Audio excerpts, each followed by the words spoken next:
I have been an iPhone user for over a decade. I've been with Apple for 10 iPhone generations, all the way from the nostalgic iPhone 4, anyone remember this cable, to the iPhone 14 Pro Max. But 3 months ago, I did the unthinkable. I switched to Android, specifically the Samsung S23 Ultra. Was it worth it?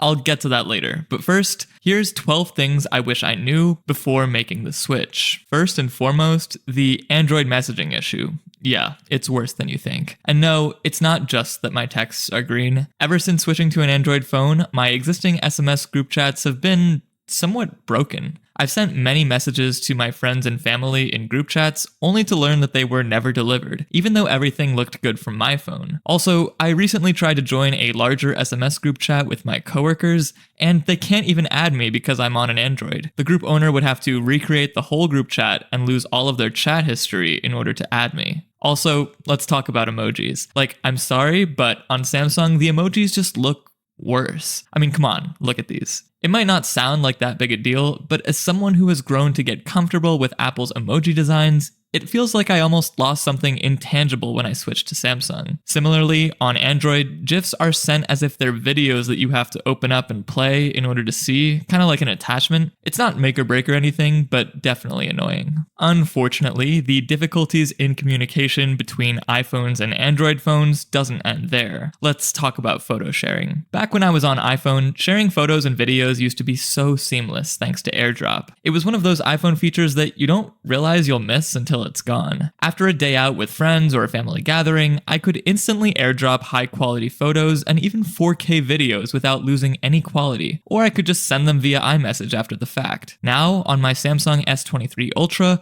I find myself resorting to third-party apps like WhatsApp or cloud services like Google Drive. Not only does that add another layer of annoyance, but also these platforms compress the files that I send, diminishing the quality and aesthetic of the photos and videos that I've taken. And let's not forget the time it takes to upload these files to the cloud as well, especially if you're dealing with large video files. So if you're on Android and take a lot of pictures or videos, prepare for some difficulty when you go to share them with your friends who have iPhones. That said, let's give Samsung a quick win by talking about phone cameras. Switching from the iPhone 14 Pro Max to the Samsung Galaxy S23 Ultra, I was expecting to get better camera quality, like all the reviews say. But I was still seriously blown away when I started actually taking pictures with this thing. When I first used the S23 Ultra's camera, I was amazed to find that I could capture the individual strands of fur on my cat or the intricate patterns of a leaf. I think I actually spent a whole day just taking pictures of stuff because of how breathtaking the camera quality really is. The night mode on the S23 Ultra is impressive too. Taking photos at night on my iPhone was always so annoying. You have to wait for several seconds after capturing, and your pictures still turn out grainy and unusable. The Galaxy S23's night mode feature was a welcome surprise, capturing significantly more light and detail in low light conditions with less shutter lag than the iPhone 14 as well. Portrait mode is available on both phones, but the Galaxy S23 Ultra allows you to adjust the level of background blur and play around with various lighting effects. The optical zoom on Samsung's phones is much better than the zoom on the iPhone, but I honestly don't use optical zoom that much at all, so I can't really speak to that. Next up, I absolutely need to share how my YouTube viewing experience has improved since I made the switch from Apple to Android. On an iPhone, you can't play YouTube videos in the background without them stopping, unless you pay for a YouTube Premium subscription, which I didn't want to do. On the other hand, the Samsung Galaxy S23 Ultra has this feature called multi-window or split screen. Basically, you can have two apps running at once. I can now easily watch YouTube videos while doing other stuff like texting my friends or browsing the internet, which is honestly so much more useful than I could have imagined. It's applicable outside of YouTube too, like when I'm on a video call but want to play a game or text friends at the same time without my camera turning off. Another major improvement to my mobile YouTube experience is that there are way more options for ad blocking apps on the Google Play Store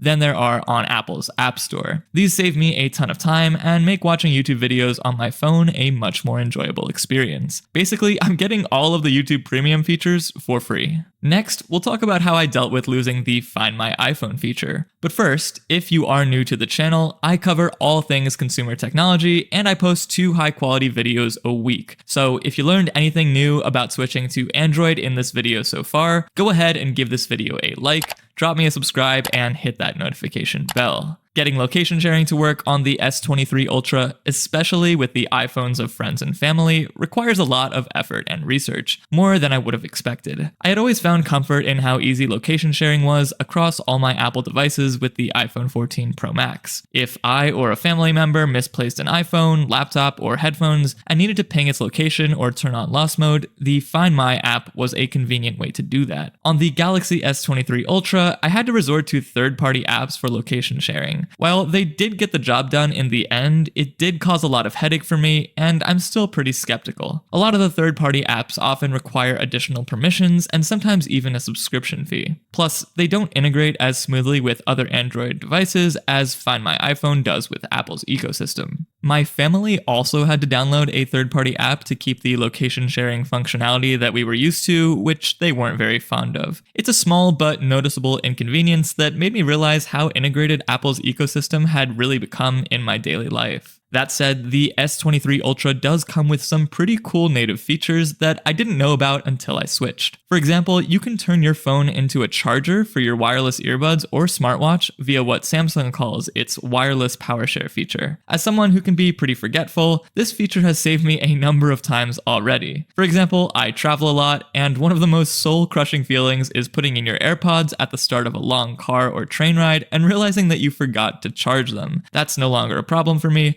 especially because the phone itself has really great battery life. Next, let's talk about AirPods compatibility. Don't get me wrong, AirPods still work with Samsung phones, but it's not as seamless and you do lose some features. For example, I can't just say, "Hey Siri" to activate voice commands like texting someone. That's a feature I didn't really realize that I'd miss until it was gone. Automatic ear detection is another big thing. On my iPhone, the music would pause the moment I took one of my AirPods out, or if they accidentally fell out during a workout. When connected to my Samsung phone, this feature mysteriously disappeared. I've also noticed some minor connectivity issues which are small but do add up over time. Pairing isn't as instantaneous as it was with my iPhone 14, and every now and then there's this small audio lag that I have to disable and re-enable Bluetooth to fix. While the sound quality is still just as good as it was on my iPhone 14 Pro Max, these little inconveniences do add up and are even making me consider switching to wireless earbuds which were designed for Android. It's a kind of expensive fix, which isn't great because I really do love my AirPods and their functionality. Next up, charging speed and battery life. In my experience, the charging speed of the Samsung Galaxy S23 Ultra is noticeably faster than the iPhone 14 Pro Max. While it used to take my old iPhone around 2 hours to fully charge, my S23 Ultra is ready to go in just under an hour. This difference is especially apparent for me because I tend to forget to charge my phone. Both phones have consistently lasted me throughout the day without any power-saving options enabled, but the battery-saving options on the S23 Ultra are surprisingly effective compared to Apple's low power mode toggle. For example, Samsung offers an ultra power saving mode, which restricts app usage and even turns the screen grayscale to conserve energy, which